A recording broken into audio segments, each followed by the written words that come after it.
Morning guys, this is Ernest Furniture here. Tuko located Embakasi karibu na Naivas supermarket ya fedha. So guys, naona hiyo kiti vile iko fiti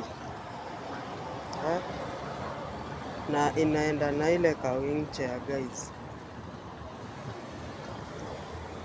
Angalia tu design manze.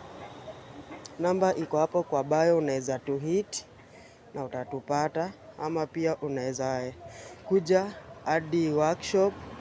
Unaona kazi yetu vile tunafanya. Yes guys.